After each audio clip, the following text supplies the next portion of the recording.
যদি জামাত নির্বাচন না করে কিন্তু জাতীয় পার্টি করলো, তাহলে কিন্তু জাতীয় পার্টির সঙ্গে বিএনপির একটা প্রতিদ্বন্দ্বিতা হবে এবং সেই নির্বাচনটা কিছুটা হলেও গ্রহণযোগ্য হবে। কিন্তু যদি জাতীয় পার্টি মাঠেই না থাকে, তখন যদি জামাত বলে আমি ইলেকশন করবো না, তখন কিন্তু গভর্নমেন্ট মানে একটা হাহাকারের মধ্যে পড়ে যাবে। বিএনপি নিজেও কিন্তু ভাববে তাহলে এই নির্বাচন করে আমার জিতা লাভ কি। কাজে নির্বাচনে যে লাগামটা এটা নিজেদের হাতে নেওয়ার জন্যই কিন্তু এখন এই জামাত এবং এনসিপি জাতীয় পার্টির নিষিদ্ধ দাবি করতেছে। মূল ঘটনা এটাই। যদি নিষিদ্ধ করতে পারে একে, তখন বলবে আমি এটা না মানলে আমি ইলেকশন করবো না। এখন যদি আওয়ামী লীগ নাই, জাতীয় পার্টি নাই, যে জামাতও না থাকে, তাহলে বিএনপি তো হাস্যকর অবস্থা পড়ে যাবে। সামনের দিনের সরকারে বড় পরিবর্তন আসতে যাচ্ছে, রাষ্ট্রপতির অপসারণের গুঞ্জনও শোনা যাচ্ছে। সবকিছু মিলিয়ে আসলে কোন পথে বাংলাদেশ? এই যে আমরা দেখলাম প্রধান উপদেষ্টা রাজনৈতিক দলগুলোর সাথে বৈঠক করেছে, রাজনৈতিক উত্তাপে কিছুটা প্রশমন হবে কি? এই বৈঠকে রাজনৈতিক উত্তাপ প্রশমন হবে কিনা আমি জানি না। কারণ রাজনৈতিক উত্তাপটা কি এই মুহূর্তে? এই মুহূর্তে রাজনৈতিক যে উত্তাপ যদি আমরা বলি, সেই উত্তাপটা হলো জাতীয় পার্টিকে নিষিদ্ধ করা। এই মুহূর্তে উত্তাপ যেটা, এবং আমি মনে করি এটা এই মুহূর্তের সবচেয়ে বড় রাজনীতি। কারণ জাতীয় পার্টিকে নিষিদ্ধ করতে চায় জামাত, চায় এনসিপি, চায় গণ অধিকার পরিষদ, চায়, এরা খুব প্রকাশ্যেই চায় এবং এরা আলটিমেটাম দিচ্ছে। এবং এরা চাইলেই বাংলাদেশে অনেক কিছু হয়। আগে যা কিছু হয়েছে এদের চাওয়ার কারণে হয়েছে। কাজে এটা চাওয়ার জন্য আগামী দিনগুলোতে আমার ধারণা বেশ জোরে সোরে মাঠে নামবে। ডক্টর ইউনূস তো এই অজুহাতে কিছু একটা করেও দিতে পারেন। এই মুহূর্তে রাজনৈতিক উত্তাপ যদি বলি, এটা উত্তাপ, আর বাকি কোনো উত্তাপ নাই। কিন্তু জাতীয় পার্টিকে ঘিরে যে আওয়ামী লীগের পুনর্বাসনের প্রক্রিয়া শুরু হয়েছে, এমন ধরনের গুঞ্জন রাজনৈতিক অঙ্গনে ভেসে বেড়াচ্ছে, এর সত্যতা আছে কি? পুনর্বাসন জিনিসটা কি রে ভাই? জাতীয় পার্টিকে কেন্দ্র করে আওয়ামী লীগের পুনর্বাসন কিভাবে সম্ভব? কিভাবে? মানে শেখ হাসিনা কি জাতীয় পার্টিতে জয়েন করবে নাকি ওদের কথা জয়েন করবে? কিভাবে হবে পুনর্বাসন? বোঝান আমার আপনি। বরঞ্চ আমি দেখতেছি জাতীয় পার্টি ভেঙে আরেকটা নিজেদের মতো গৃহপালিত জাতীয় পার্টি তৈরির একটা প্রচেষ্টা চলছে। ওই আনিসুল ইসলাম মাহমুদ, রুহুল আমিন হাওলাদার অথবা মুজিবুল হক চূন্য, এদের নিয়ে আরেকটা জাতীয় পার্টি করার চেষ্টা করছে। এই লোকগুলো তো সবসময় ক্ষমতার সুবিধাভোগী। এদের নিয়ে দেখবে এরা কিন্তু কোনো প্রবলেম নাই, এদের নিয়ে করলে কোনো সমস্যা নাই। মূল কথাটা হলো যে আমার জন্য কে কে হুমকি। এখানে জামাত এনসিপি যদি আমি ধরি, এদের জন্য জাতীয় পার্টি হুমকি। কিভাবে হুমকি? সহজ হুমকি। দেখেন এখন যতদিন পর্যন্ত ইলেকশন আলোচনা হচ্ছিল, সবাই কিন্তু ধরে নিয়েছে যে জামাত হয় ক্ষমতায় যাবে, যার সম্ভাবনা আমার বিবেচনা 0.5%, আর না হয় সেকেন্ড হবে, তার সম্ভাবনা মোটামুটি ভালোই আছে। এটা আমার বিবেচনা ছিল আর কি।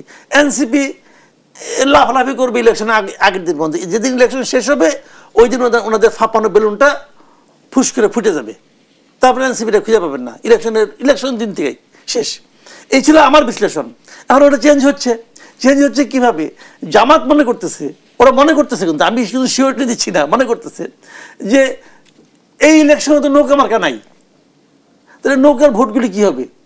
কিছু লোক তো আছে যারা নৌকাকে ভোট দেয়। এখন তারা যদি সবাই জামাতকে ভোট দেয়, তাহলে জামাত এই ইলেকশন হয়ে যাবে, তারা কিন্তু ক্ষমতায় চলে আসবে। তারা যদি বিএনপিকে ভোট দেয়, তাহলে বিএনপি আরো মানে এককভাবে ক্ষমতায় আসবে। তারা যদি জামাতকে ভোট দেয়, জাতীয় পার্টিকে ভোট দেয়, তখন কি হবে? ওই ভোটগুলো যদি লাঙলে পড়ে, তো জামাত তো 3 নম্বর, ছাগলের 3 নম্বর বাচ্চা। তো এটা তো জামাত ভাই এখন এত তারা ক্ষমতা ভোগ করতেছে।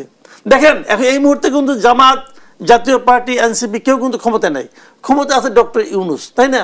বাট ভার্চুয়ালি আমরা দেশের চেহারাটা কি দেখছি? প্রশাসন এবং আইন শৃঙ্খলা রক্ষাকারী বাহিনী এবং বিভিন্ন জায়গায় এই ক্ষমতাটা কিন্তু ভোগ করতেছে এনসিপি আর জামাত। অর্থনৈতিক বিভিন্ন খাতগুলিতে এনসিপি আর জামাত এরা ক্ষমতাটা ভোগ করতেছে। আর প্রত্যন্ত অঞ্চলে চাঁদাবাজিতে মোটামুটি এককভাবে বিএনপি চ্যাম্পিয়ন হয়ে গেছে। মানে ভাগ বাটোয়ারা করে সবকিছু চলছে। এখন যদি একটা পলিটিক্যাল গভর্নমেন্ট আসে, যে গভর্নমেন্টে আসুক, যে আসবে সে সব দখল করবে। আর বাদ বাকিরা কি হবে? বাদ বাকি তো কোনো নাই, আওয়াজ নাই, পাত্তা নাই। এখন বাদ বাকি যারা আছে, যারা মনে করতেছে যে আমি তো ক্ষমতায় যাব না, তো তারা আতঙ্কিত অবস্থায় আছে। আরেকটা বিষয় আছে, সেটা আমি বলি। তাহলে কি রাজনৈতিক অপকর্ম চলতেই থাকবে, এর কোনো অবসান হবে না? এটা কেমন অবসান হবে? মানুষ চেঞ্জ করছেন। ধরেন দাদা হলেন একটা পার্টি প্রধান, যতক্ষণ পর্যন্ত উনি আছেন ততক্ষণ পর্যন্ত পার্টি ওনার মতো করে চলবে, ওনার মতো করে চলবে না। এটি তো স্বাভাবিক রে ভাই। যদি উনি না থাকে, যদি অন্য একজন ঢোকান, তো তার মতো চলবে। তাহলে গণঅভ্যুত্থান থেকে আমরা কোনো শিক্ষা নেইনি? নেব না, কোনো শিক্ষা নিছি, এতে কোনো কাজ হইলো না। এটা তো শিক্ষা, এটা বিরাট শিক্ষা। তো বিরাট শিক্ষা না? একটা ঘটনা বলি, শোনেন। এই যে চট্টগ্রাম বলেন, ময়মনসিংহ বলেন, মারামারি এটা কার সঙ্গে হচ্ছে? স্টুডেন্টদের সঙ্গে মারামারি হচ্ছে গ্রামবাসীদের। কেন গ্রামবাসীরা স্টুডেন্টদেরকে পছন্দ করতেছে না কেন? এটাই শিক্ষা। কিন্তু বেশ কিছুদিন ধরেই তো আমরা রাজনৈতিক অঙ্গনে এক ধরনের আলোচনা শুনেছি যে আগামী নির্বাচনে জাতীয় পার্টিকে বিরোধী দলের আসনে বসানোর কোনো গোপন প্রচেষ্টা চালানো হচ্ছে। গোপন প্রচেষ্টাটা কি? কোনো চুক্তি হয়েছে? কোনো চুক্তি হয়েছে? তাহলে কিসের প্রচেষ্টা? কে প্রচেষ্টা করতেছে? জাতীয় পার্টি গিয়ে শেখ হাসিনার সঙ্গে আলাপ করছে? চুক্তিটা কি? পাবলিক, শুনেন, ভোটে পার্টি, ভোটের পক্ষ কয়টা? একদল ভোট আয়োজন করে, সেই ভোটে পলিটিক্যাল পার্টিগুলো ক্যান্ডিডেট দেয়, এবং আরেকটা পক্ষ হলো ভোটার, তারা যে ভোট দেয়। এখন আপনি যদি ভোটারদের যে আকাঙ্ক্ষা, যদি সেটাকে গুরুত্ব না দেন, তাহলে ভোটাররা আগের মতো করে কাজ করবে। এখন আমি এই কথা বলে নিয়ে অনেকে বিপদে পড়ছে, অনেকে আমাকে বলে এই কথা আপনি কি কারণে বলেন। আমি বলেছিলাম যে এই দেশে কমপক্ষে 1 কোটি লোক আছে, কমপক্ষে, যারা জীবনে কোনোদিন নৌকা মার্কা ছাড়া অন্য কোনো মার্কায় ভোট দেয় নাই। এটা আমি বলছি ভাই, আমি দায়িত্ব। নৌকার ভোট কিন্তু অনেক বেশি, কিন্তু অনেক ভোট আছে যারা নাকি ফ্ল্যাকচুয়েট করে, আজকে এখানে দেয়, কালকে ওখানে দেয়, আজকে নৌকায় দেয়, পরের দিন ধানের শীষে দেয়, বিভিন্ন পার্টিতে দেয়। 24 গণঅভ্যুত্থানের পরেও তারা নৌকা মার্কায় ভোট দিতে চাইবে? আমি তো বলতেছি রে ভাই, আবার নতুন করে প্রশ্ন করেন না, আমি এটাই কইছি। আমি এটাই বলছি যে কমপক্ষে 1 কোটি লোক আছে যারা নৌকা মার্কা ছাড়া অন্য কোনো মার্কায় ভোট দেয় নাই। আপনি বলেন যে আমি গুনে আসছি, না আমি গুনে আসি নাই, বাট আমি আমার আশেপাশের লোকজনের সঙ্গে তো আমি কিছু তো বুঝি রে ভাই। 36 বছর ধরে তো সাংবাদিকতা করি, মানুষ সেই যে চলি, বুঝি কিছু কিছু। তো এই লোকগুলির জন্য আপনি কি বিকল্প রাখছেন? যে ইলেকশনে ভোট দিতে যায়, সে যে ব্যালট পেপারটা পাবে, সেই ব্যালট পেপারে তার জন্য বিকল্পটা কি আছে? তার জন্য কোনো বিকল্প নেই। তারপরে আপনি বলতেছেন এটা নাকি ঐতিহাসিক ইলেকশন হবে। ঠিক আছে, হবে। আপনি যখন বলছেন আপনি নোবেল টোবেল পাইছেন, আপনি তার ভুল বলবেন না, মানলাম এটা ঐতিহাসিক নির্বাচন হবে। তখন যাদের কাছে বিকল্প নাই, তারা যদি মনে করে যে আমার মন্দের ভালো হিসেবে আমি এখানে দিব, অথবা তারা যদি মনে করে কাউকে শিক্ষা দেওয়ার জন্য আমি এখানে ভোট দিব, যদি মনে করে, সে মনে করাটাকে আপনি ষড়যন্ত্র বলবেন? কি বলবেন ভাই? কিন্তু মাসুদ কামাল, আমরা তো শুনতে পাচ্ছি যে ভারতের মাটিতে বসে নির্বাচন বানচালের এক ধরনের ষড়যন্ত্র চলছে, আওয়ামী লীগকে ফেরানোর এক ধরনের নীল নকশা করা হচ্ছে। সেই সঙ্গে আমরা আবার দেখলাম জাতীয় দৈনিকের নিশ্চয়ই আপনি অবগত আছেন, এমন খবর প্রকাশিত হয়েছে। এবং ধানমন্ডিতে আমরা দেখলাম আজ আওয়ামী লীগের ঝটিকা মিছিল হলো। সবকিছু মিলিয়ে রাজনীতিকে কি বার্তা দিচ্ছে? সামনের দিনের রাজনীতির মেরুকরণটাকে আরো জটিল হয়ে উঠবে? প্রশ্নটি থাকছে আপনার কাছে বিরতির পর ফিরছি। দর্শকদের সাম্প্রতিকের এই পর্যায়ে একটা বিরতি নিচ্ছি, সাথেই থাকুন। আমন্ত্রণ, দেখছেন দেশ সাম্প্রতিক। আমরা আবারও ফিরছি আলোচনায়। অ্যাডভোকেট সুব্রত চৌধুরী যে প্রশ্নটি রেখে বিরতিতে গিয়েছিলাম, যেমনটি প্রধান উপদেষ্টা বলেছেন, নির্বাচন ছাড়া কোনো বিকল্প নেই। কেউ যদি নির্বাচনের কোনো বিকল্প নিয়ে ভাবে, সেটি হবে জাতির জন্য বিপজ্জনক। কারা নির্বাচনের বিকল্প নিয়ে ভাবছে? কেন এই আশঙ্কা? না, আমার তো সেরকম কিছু আমি দেখছি না। নির্বাচনের বিকল্প আর কি হতে পারে? 111 কেউ কেউ এটা তো বলে। যেমন আজকেও প্রচুর গুজব আছে যে আমাদের মাননীয় প্রধান বিচারপতি আর সেনা প্রধানের একটা বৈঠক হয়েছে গুলশানে, প্রধান বিচারপতির নিজেদের বাসভবনে। সেটা নিয়েও দুপুর থেকে অনেক চাওয়ার হচ্ছে আর কি। তারপরে এই সরকারের জায়গায় একটা নির্বাচনকালীন সরকার গঠন করার কথাবার্তা বাজারে আসছে। তা আসলে কোনোটার মধ্যে সত্যতা নাই। এই সরকারেই থাকবে এবং তারাই অন্তর্বর্তীকালীন বা ইন্টারিম গভর্নমেন্ট হিসাবে আগামী নির্বাচন পর্যন্ত তারা কাজ করে, এবং সরকার সেই লক্ষ্যে কাজ করে। তারা তো আজকেও সেটাই বলেছে। সুতরাং এর বাইরে অন্য কোনো এজেন্ডা বাংলাদেশে কেউ করছে কি না সেটা আমার চোখে ধরা পড়ে নাই। তবে আপনি এমনি আলাপের মধ্যে বলছিলেন যে বাইরে থেকে কেউ কেউ দিল্লিতে বসে কেউ করতে পারে, বা নিউ ইয়র্কে বা লন্ডনে বসে নানা রকম বক্তব্য প্রচার হচ্ছে, আমরা দেখতে পাচ্ছি। তো এগুলো তো এমনকি কলকাতায় বসে কেউ কেউ অফিস করলে নাকি সেখানে কার্যক্রম পরিচালনা করছে। আবার আজকেও আমাদের ধানমন্ডি এলাকায় একটা ঝটিকা মিছিল হয়েছে। এগুলো হইতেই পারে, সবসময় তো আমরা এগুলো দেখেছি। তো এইতে করে নির্বাচন ভণ্ডুল হয়ে যাবে, সেটা সরকারের পক্ষ থেকে তো বলা উচিত না। হ্যাঁ, উনি কেন বললেন এবং সেটা তিনি জাতিকে কি বার্তা দিতে চান, অথবা এমনও হইতে পারে যে তিনি জাতিকে হয়তো এমন কোনো বার্তা দিতে চান যে জাতি যেন এইসব বিষয়ে, এইসব ষড়যন্ত্রের বিষয়ে ঐক্যবদ্ধ থাকে। স্বরাষ্ট্র উপদেষ্টা আজ জানিয়েছে যে কার্যক্রম নিষিদ্ধ হওয়া একটি রাজনৈতিক দল চায় আগামী নির্বাচনকে বানচাল করতে, এজন্য হঠাৎ আইন শৃঙ্খলা পরিস্থিতির অবনতি হয়েছে। না, উনি তো বলতে পারে এটা, কারণ তাদের কাছে খবরটা বেশি। তো নির্বাচন বানচাল করার চেয়েও ওই প্রবাসে বসে যারা হুমকি টুমকি দিচ্ছে, তারা তো ইউনূস সাহেবকে ফেলে দেওয়ার কথা বলেছে, যে এরে ফেলে দিতে হবে। তো এরে ফেলে দিয়ে কি বিকল্প তারা করতে চায় সেটা তো বলতেছে না, বা উনি টুপ করে ঢুকে পড়বে, কখন ঢুকে পড়বে, এগুলো ওনার নেতাকর্মীদেরকে উজ্জীবিত রাখার জন্য হয়তো বলেন আর কি। কিন্তু আমার কথা হচ্ছে সেই ধরনের পরিস্থিতি বাংলাদেশে হবে না।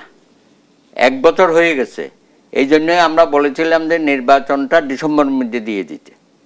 হ্যাঁ, সেটা তো ওনারা করলেন না, শেষ পর্যন্ত ফেব্রুয়ারিতে ওনারা মনস্থির করেছেন, এবং এখন মনে হচ্ছে তারা মোটামুটি খুবই অ্যাফার্মেটিভ ওয়েতে এগুচ্ছে। তো এই নির্বাচন করে, নির্বাচনকে সামনে রেখে নতুন কোনো ষড়যন্ত্র বাংলাদেশের অভ্যন্তরে হবে এবং সেই ষড়যন্ত্র করে তারা পার পেয়ে যাবে, এটা আমার মনে হয় না। হ্যাঁ, কারণ আমরা সবাই সজাগ আছি, আইনশৃঙ্খলা বাহিনী আগের চেয়ে মোটামুটি শক্ত অবস্থানে আছে, সেনাবাহিনী তো আছেই, তারও আর বেশি দিন মাঠে থাকতে চায় না। তারা তো বলেছে যে দ্রুততম সময়ে আমাদেরকে ব্যারাকে পাঠিয়ে দেন, কারণ এখানে আমাদের জনগণের মধ্যেও একটা অস্বস্তি দেখা যাচ্ছে নানান কারণে। সেই অস্বস্তিটা দূর করার জন্যই আমাদের নির্বাচনটা খুবই ধন্যবাদ জানাচ্ছি সুব্রত চৌধুরী। মাসুদ কামাল, সঙ্গত কারণে অন্তর্বর্তীকালীন সরকার যতদিন ক্ষমতায় থাকবে তাদের দুর্বলতাও তত বেশি দৃশ্যমান হতে থাকবে। বিভিন্ন পরিস্থিতি সামাল দেওয়ার ক্ষেত্রে অন্তর্বর্তীকালীন সরকারের দুর্বলতা যত বেশি প্রতীয়মান হবে, জুলাই গণঅভ্যুত্থান নিয়ে তত বেশি বিভ্রান্তির সুযোগ সৃষ্টি হবে বলে মন্তব্য করেছেন বিএনপির ভারপ্রাপ্ত চেয়ারম্যান তারেক রহমান। আমি আপনার কাছে প্রশ্ন রাখতে চাই, বিগত সময় আমরা দেখেছি যে জুলাইকে ব্যবহার করা হয়েছে রাজনৈতিক উদ্দেশ্যে। আমরা বিভিন্ন সময় দেখেছি যে স্বার্থ সিদ্ধির উদ্দেশ্যেও জুলাইকে ব্যবহার করা হয়েছে। এখন কি আসলে জুলাই অস্বীকারের রাজনীতি শুরু হলো? অস্বীকারের কথা আসছে কেন? তারেক রহমান যে কথাটা বলছে এটা তো জুলাইকে অস্বীকার করার কোনো বিষয় না। তারেক রহমানের বক্তব্য একদম ঠিক। উনি যেটা বলেছেন যে যতই দিন যাবে ততই এই সরকারের জনপ্রিয়তা কিন্তু ধীরে ধীরে কমতে থাকবে। উনি যেটা বলেছেন এটা হলো গিয়ে গত 1 বছরে আমরা যেটা দেখেছি। দেখেন, এই সরকার তো আসলে দেশ চালানোর জন্য তাদের পূর্ব অভিজ্ঞতা আছে তা তো না। এটা একটা বেসিক্যালি একটা আনারি টাইপের গভর্নমেন্ট আর কি। এই ধরনের গভর্নমেন্ট সম্ভব হয় 3 মাসের জন্য। এই যে গভর্নমেন্ট 3 মাসের জন্য মানে সম্ভব, সেই গভর্নমেন্টকে যদি আপনি 2 বছর 1.5 বছর চালাতে দেন তাহলে তো শেষ দিকে এসে টায়ার্ড হবেই, এবং এটাই স্বাভাবিক, এটা অস্বাভাবিক কিছু না। এবং তারেক রহমান ঠিকভাবে পয়েন্ট আউট করেছেন যে যতই দিন যাবে ততই তারা মানে আপনার ক্লান্ত হতে থাকবে। জুলাই গণঅভ্যুত্থানে বিভ্রান্তি সৃষ্টি হবে, এটা হবে এই কারণে। হ্যাঁ, এটাও হবে। আমি বলি কেন হবে, এটা হবে এই কারণে সাধারণ মানুষ তো অত বুঝবে না। সাধারণ মানুষ বুঝবে আমাদের জুলাই গণঅভ্যুত্থানটা তো সাধারণ মানুষ করছে, ওটা তো ডক্টর ইউনূস করে নাই। এই জুলাই গণঅভ্যুত্থানে কিন্তু ডক্টর ইউনূস এবং তার যে ক্যাবিনেট, এদের কোনো ভূমিকা নেই, কিন্তু কোনো ভূমিকা নাই। এদের 2-1 ছাড়া কারো কোনো ভূমিকা নাই। এই যে স্বাস্থ্য উপদেষ্টা, এর কোনো ভূমিকা আছে? এই স্বরাষ্ট্র উপদেষ্টা, এর কোনো ভূমিকা আছে? কোনো ভূমিকা আছে ভাই? অর্থ উপদেষ্টা কোনো ভূমিকা আছে? এরা আন্দোলনের সঙ্গে ছিল? ফিজিক্যালি ছিল না, মেন্টালি ছিল না, ইন্টেলেকচুয়ালি ছিল না, কোথাও ছিল না। যা হয়ে গেছে, আর্টসের দায়িত্ব নিয়েছে, করুক কাজগুলো। এখন কিন্তু সাধারণ মানুষের কাছে কি মনে হবে? পাবলিক মনে করবে হাসিনাকে তারা ইউনূসকে আনছি। বুঝেন কিন্তু ব্যাপারটা? তো এখন যখন দেখবে যে এরা পারছে না, মানুষ যখন একটা চেঞ্জ করে তখন কিন্তু মানুষ চিন্তা করে কি যে আগে যা ছিল তার চেয়ে অনেক ভালো কিছু হবে। এখন যখন দেখছে যে অনেক ভালো কিছু হচ্ছে না, তখন তারা কিন্তু বলবে কি খালি ইউনূসকে দোষ দিবে তারা, কিন্তু পাশাপাশি তারা এটাও বলবে তাহলে আমরা এত কষ্ট করে লাভ কি হলো, তাহলে এত জীবন দিয়ে লাভ কি হলো, তাহলে এত রক্ত দিয়ে লাভ কি হলো, এইগুলো কিন্তু বলতে থাকবে। তাতে কি হবে? ইউনূস সাহেব তো থাকবে না, আলী ইমাম মজুমদার ঘরে যে শুয়ে পড়বো, ঘরে শুয়ে আসছিল, শহর থেকে নিয়ে আসছিল, আবার দেশ শুয়ে পড়বে, কোনো প্রবলেম নেই কিন্তু এদের কোনো প্রবলেম নেই। প্রবলেমটা হবে যে এই যে গণ অভ্যুত্থানটা, এই গণ অভ্যুত্থান শব্দের প্রতি মানুষের মধ্যে একটা ভীতি চলে আসবে, এবং উনি ওই কথাই বলছেন এবং খুব মানে রাইটলি বলছেন এই কথাটা। কাজে এখানে কোনো ষড়যন্ত্র নাই। ওনারা যতদিন থাকবে, যেমন এখন কি হয়েছে, স্টুডেন্টরা এত বড় একটা আন্দোলন করছে না, সাধারণ মানুষের কাছে জিজ্ঞাসা করে দেখেন, তারা স্টুডেন্টদেরকে শুরুতে যেরকম মাথায় তুলে নাচছিল, এখন নাচে না ভাই। অথচ স্টুডেন্টরা কি খুব কিছু করছে, করে না কিন্তু। মানে ডক্টর ইউনূসের সরকারের প্রতিটা ব্যর্থতা সাধারণ মানুষের কাছে আন্দোলনের ব্যর্থতা হিসেবে প্রতিভাত হবে। এটাই স্বাভাবিক, এটা সারা দুনিয়াতে তাই হয়। যে কারণে অন্তর্বর্তীকালীন সরকারের উচিত কি, যে দ্রুততার সঙ্গে একটা নির্বাচন করে একটা গভর্নমেন্টকে দিয়ে দেওয়া। নতুন যখন গভর্নমেন্ট আসবে, ওই গভর্নমেন্টের যে ভুলগুলো, ওটা তো জনগণের ভুল। তখন বলতে পারবে যে জনগণ তো এদেরকে নির্বাচিত করছে, ভুল হলে জনগণ করছে। কিন্তু তখন কিন্তু জুলাই আন্দোলনের ভুল হিসেবে আসতো না। এটা ডিফারেন্সটা এই জায়গাটাতে। গণ অধিকার পরিষদের সভাপতি নুরুল হক নুরের উপর এমন বর্বর হামলা আওয়ামী লীগের সরকারের আমলেও ঘটেনি, যা এই সরকারের আমলে ঘটেছে। এর দায় দায়িত্ব সরকারকে নিতে হবে, এমন মন্তব্য করেছেন উপদেষ্টা আসিফ মাহমুদ সজীব ভুঁইয়া। এর আগে আমরা দেখেছি এই ঘটনায় আইন উপদেষ্টা ফেসবুক পোস্টে তীব্র প্রতিবাদ জানিয়েছে। আমার প্রশ্ন হলো, অভিযোগ আর তীব্র প্রতিবাদের মধ্য দিয়ে সরকারের দায় মুক্তি মিলে কি? কে জানি আজকে একদিন বলছে, কে জানি বলতেছিল যে এই সরকারটা আসলে জনগণের সরকার। তারা বলতেছিল, জনগণও বলে যে কোনো আইনের শাসন নাই, সরকারও বলে কোনো আইনের শাসন নাই। জনগণও বলে এর দায় সরকারকে নিতে হবে, সরকারও বলে এর দায় সরকারকে নিতে হবে। এটি হলো প্রকৃত জনগণের সরকার, বুঝছে? এখন আসিফ মাহমুদ সজীব ভুঁইয়া কে? সে তো পার্ট অফ গভর্নমেন্ট, সে যে কথাটা বলে সরকারকে নিতে হবে, ঠিক আছে, আমরা রাজি আপনার সঙ্গে ভাই, আপনি বলছেন আমরা রাজি, তো আপনি নেন। আপনি কি নিয়েছেন, এর দায় হিসেবে আপনি কি নিয়েছেন বলেন না শুনি।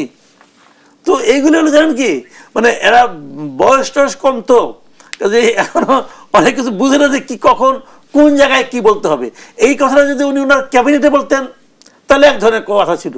উনি বলতেন যে এর দায় নিয়ে আমি পদত্যাগ করলাম, বলতেন। উনি বলবে না। তিনি তো বলেছেন যে আগামী নির্বাচনে তিনি নির্বাচন করবেন এবং নির্বাচনকালীন সরকারে তিনি থাকবেন না। নির্বাচন করতে দেন না, নির্বাচন করুক, আমরা দেখি আগামীতে নির্বাচন করুক, আমরা অপেক্ষা করি ওনার নির্বাচনের ফল দেখার জন্য। ধরেন আওয়ামী লীগ তো একসময় রাষ্ট্র ক্ষমতা ছিল, তাদেরকে তো জনঅভ্যুত্থানের কারণেই হোক আর মানুষের রোষের কারণেই হোক, যে কোনো কারণ সব মিলিয়েই হোক, আমি মনে করি মানুষের রোষের কারণে তারা ক্ষমতা থেকে মানে আসলে ক্ষমতাচ্যুত হয়েছে অথবা ক্ষমতা থেকে পালিয়ে গেছে, আমি বলবো যেটা। তো এখন তারা দেখছে জিনিসটা যে এই ক্ষমতাটা নিয়ে কিন্তু যারা দেশটা চালাচ্ছে তাদের প্রতি কিন্তু জনগণের যে প্রত্যাশাটা ছিল, সেই প্রত্যাশাটা কিন্তু আগের অবস্থায় আর নাই। মানুষের মধ্যে কিন্তু হতাশা বাড়ছে। এখন যদি হতাশা বাড়ে, এই সুযোগটা তো বিপক্ষরা নিতেই পারে। যারা ক্ষমতা থেকে পতিত হয়েছেন তারা কি নানাভাবে চেষ্টা করবেন না ফিরে আসার জন্য? করবেন তো। তো তারা নানাভাবে চেষ্টা করতেছেন। তাদের কি আছে এখন দেখেন, ধরেন আপনি, তাদের হাতে অপরিমিত অর্থ আছে। তারা দেশ থেকে লুটপাট করে কিন্তু বিপুল পরিমাণ অর্থ নিয়ে গেছে ভাই। এরা সবাই নিয়ে গেছে। যারা গেছে বিদেশে গেছে, খায় কি? ধরেন ইন্ডিয়ায় গেছে, খায় কি? ইন্ডিয়ায় তো চাকরি করতে পারবে না। তারা ইন্ডিয়া বসে খায়, 2-1 পুরুষ খাইতে পারবে এমন টাকা তাদের আছে। কাজেই তাদের হাতে তো অপরিমিত অর্থ আছে। আর দ্বিতীয়ত হলো, এই দেশেও আওয়ামী লীগের কিছু নীরব সমর্থক আছে যারা যেতে পারে নাই, মাঠ পর্যায়ে মানে মিড লেভেলে কিছু কর্মী আছে যারা নাকি সুবিধা পাচ্ছিল, তারা আবার সুবিধা ফিরে পেতে চায়। এরকম হতেই পারে। কাজে ওখান থেকে টাকা দিলে তারা এখানে, এখন যে বলে না, টাকা দিলে নাকি কাঠের পুতুলো নাকি জিব্বা নাড়ে, তো এখানে টাকা পেলে অনেকেই মাঠে নামবে না। এটা খুব অস্বাভাবিক কিছু না। এখন প্রশ্নটা হলো কি, এগুলো দেখে আমরা কি করব? আমরা কি ভীত হব? আমরা কি গর্তে লুকাবো? নাকি আমরা সরকারকে বলবো তোমরা এটাকে প্রতিহত করো? এখন সরকার এটা প্রতিহত করতে পারছে না, সরকার ব্যস্ত অন্য কিছু নিয়ে। সরকার তো এগুলো নিয়ে ব্যস্ত না। দেশের আইন শৃঙ্খলা যেটা করলে পরে দেশের মানুষের সুবিধা হবে, সরকারকে ওটা করতেছে না। সরকারের চিন্তা হলে যে কী করলে পরে এনসিপির সুবিধা হবে, কী করলে পরে তার অনুগত দলগুলির সুবিধা হবে, তারা এখানে এগুলি নিয়ে ব্যস্ত। এই যে বিশ্ববিদ্যালয়গুলো যে ঘটনা ঘটছে, সরকার এখানে কোনো হস্তক্ষেপ করছে? করে নাই কেন?